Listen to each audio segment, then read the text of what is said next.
Mag-start lang tayo dito sa ating bagong example para sa 3-moment equation kasi di tayo nagkaroon ng ganitong example nung ating face-to-face meeting. So, I decided na mag-ano na lang, record na lang ng other examples para sa quiz natin next meeting.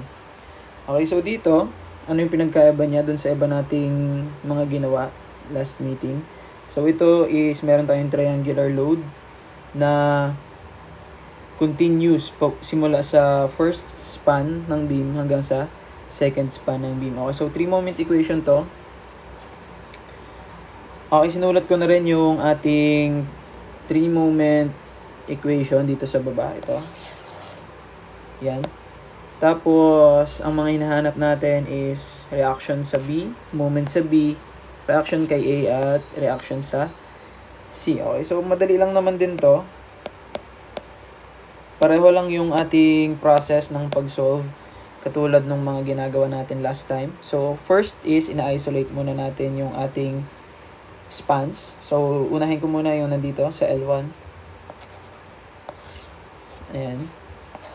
Okay, so pag kinat natin yan dito sa L1, itong ating load dito sa ating first span is magkakaroon tayo ng trapezoidal na load. Tama? Okay, so dito is 100 newtons per meter. Lagay ko lang muna yung ating dimensions. Meron tayong 6 meter dito. Tapos, meron tayo dito isang value. Hindi siya given, pero kaya naman nating makuha yung value niyan. Madali lang naman. So, yan is, let's say that is y. And ano yung magiging x natin dyan? Ratio and proportion ng y is equal to x at 100 over 10. Tama ba? Okay, so yung x lang natin na value dyan is yung isa nating triangle. Yung ito, yung mas maliit. Itong mas maliit na triangle na to. Yan. Okay, so ang base natin dyan is 4. Okay, so ang makukuha nating value for y is 40. Okay, so dito ay meron tayong 40 newton per meter. Ayan. Tapos kunin lang natin yung ating reactions sa ating mga support dito. 'Di ba? Kasi ang hinahanap natin dito is separate na reactions. Pero hindi ito yung magiging sagot natin kay RA at RC. So ito ay kinukuha lang natin para mahanap natin yung ating 6AA, yung para dito. Yan. Sa first span pa lang kasi tayo. Okay, so paano kukunin? Summation moment lang tayo. Kunin muna natin, unahin natin si RB. Okay, so summation moment tayo papunta kay A is equal to 0. Okay, so hatiin na lang natin para mas madali. Yan. Okay, so ito ngayon is 40. Tapos ito naman ay 60. Yan. So summation moment papunta kay A, meron tayong tatlong forces na i-moment. Yun is yung rectangular force muna. 40 times 6 times 6 over 2. Yan yung ating rectangular load. Next is, okay, so ilagay ko lang yung direction para mas clear. Yan. Okay, next, add natin naman yung triangular load na nandun sa taas. Ang height na lang niya is 60. So, 1/2, base natin is 6 pa rin, multiplied by height na 60. Tapos, yung kanyang centroidal distance, which is 1/3 lang from A. Ito. Yan. So, yan is 1/3, 6. So, yan ay 2. Tama? Okay.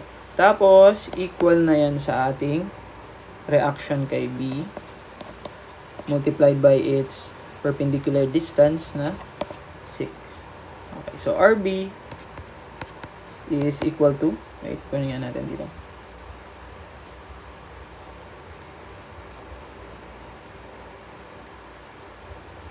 Ayan. Meron tayong 46 squared over 2 plus 1/2, 6 is 2 na lang ilalagay ko. Then 60 times 2 lang ulit. Ay, 3 pala ito. 3. 6 over 2. Okay. Tapos, divide by 6. Okay. So, meron tayong RB na equal sa 180 newtons. Okay. Kunin naman natin si RA. So, summation forces vertical lang. Makukuha na natin si RA. Meron tayong yung downward forces muna. 100, about 100.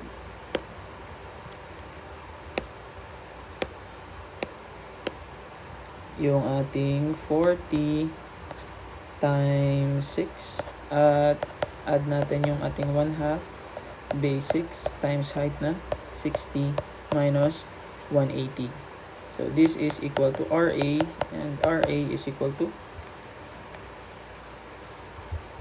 kunin natin dito, 40 times 6, no, that's the point load, plus 1/2 base 6 times height na 60, yan, minus 180, 240 newtons. Ayan, okay, so meron na tayong reaction sa ating mga supports. So, ang gawin lang natin is kunin natin yung moment papunta doon sa ating, piliin ko na lang doon kay support A. Parang mas madali pag doon kay support A. Okay, so ang moment natin is si RB. Ito ay 180. At dito naman 240. Actually, same lang naman siya. Pero piliin ko na lang kay A. Pwede nyo rin naman i-try papunta kay B. Same lang naman ang makukuha nyo doon. Basta ang importante is masunod nyo yung centroidal distance na kailangan. Ang centroidal distance na kailangan natin is papunta dapat dito kay A. Dapat papunta dyan yung ating centroidal distance. Kasi nga, ang ating consideration is dito kay 6AA. So, yung A na yan, ibig sabihin is yung centroidal distance papunta dun sa ating first na support. Okay, so tuloy ko lang yung pagkuha ng moment. First is, ito muna. So, ito is point load. Kaya, pag na-transfer siya, papunta dito sa ating moment over EI diagram is nagiging triangle. Okay, so ilan ba yung moment na kanyang ma-contribute? 180 times 60. Yan, okay. So, 1080. Yun nandito. Okay, sorry. Pangit. Ayusin ko lang. 1080 Newton meter. Next is yung doon naman sa baba. Okay, first is yung rectangular muna. Itong rectangular na to.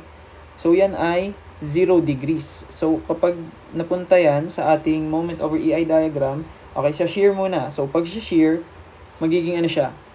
First degree. Tapos, papunta siya sa ating moment over EI diagram, magiging second degree na. Okay. So, ilalagay ko lang dito yung mga degrees natin. So, itong una ay first degree.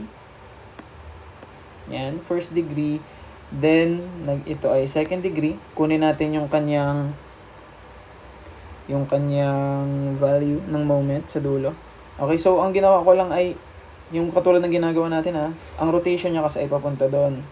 Ayan, papunta dyan. Kaya, yung shape ng ating spandrel is increasing papunta doon sa distance ng kanyang moment. Ayan. Okay. Kunin lang natin muna. Yan is base 6 times height na 40 times yung distance na 3. Okay, 720 dito. Negative 720. Okay, so hindi naman natin maipatong yan. Ihiwalay na lang natin yung triangular na load. So, yan ay first degree, yung ating triangular load na yan. So, pag napunta na siya dito sa moment over EI diagram, ito ngayon ay magiging third degree na. Kasi ang ating magiging shear diagram dyan ay second degree. Okay, so kunin na lang natin yung value ng moment dyan. Yan ay 1/2 base 6. Wait. 1/2 base 6 times height na 60. Tapos, yung kanyang centroidal distance papunta doon sa ating support A is 1/3 ng ating base na 6. Okay, so 360. Negative 360. Try natin, add natin ng 720. Ayan, okay. So, pag in-add nyo itong dalawang ito, is equal din lang siya doon sa ating maximum positive moment doon. 360. Ayan. Okay, so para makuha na natin yung 6AA, ano nga ang ginagawa? Ito lang, summation ng ating areas with its perpendicular distance multiplied. Okay, so 6A1, area 1, over L1 is equal to, wait, dito na lang natin sa baba ilagay. Para medyo mas mahaba yung masulatan natin. 6A1 perpendicular distance 1, L1 is equal to 6 multiplied by first area. Ito muna yung positive. So, kapag positive is, siya yung positive. Okay, 1/2. Base natin is 6 times height na 1080. Tapos, perpendicular distance na. Okay, so first degree lang yan. Okay, so ang perpendicular distance niya ay 1/3 lang ng ating base. So, 6/3. Ayan. Next, subtract na natin yung mga negative. So, ito kasi, yan lang ang positive. The rest is negative na. Okay. Kunin natin yung ating first negative, yung 720, minus, ang area niya ngayon, dahil second degree na siya, is 1/3 base 6 times height na 720. Tapos, centroidal distance na 1/4 of 6. Yan. Tapos, subtract ulit natin yung next 1. Dahil ito ay third degree na, ang area na natin is 1/4 base 6 times height na 360. Then, perpendicular distance galing sa centroid is 1/5 of 6. Ayan. Tapos, all over, total length natin na 6. So, 6A1 L1 is equal to, kunin na lang natin dito, 6. 6/2 is 3 multiplied by 1080. 6/3 is 2 minus 6/3 again, 2. 720. 6/4 na lang. Ay.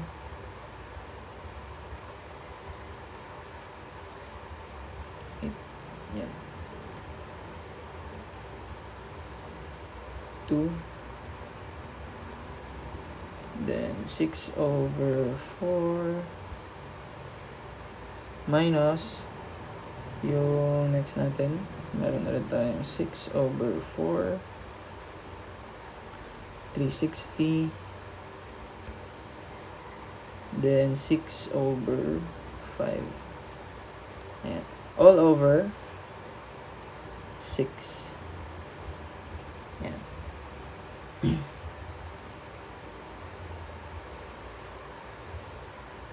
Three, 6, 7, 2 Newton meter squared. Okay, so pwede naman natin ding i-check yan gamit yung ating integral. So, paano ba yung integral?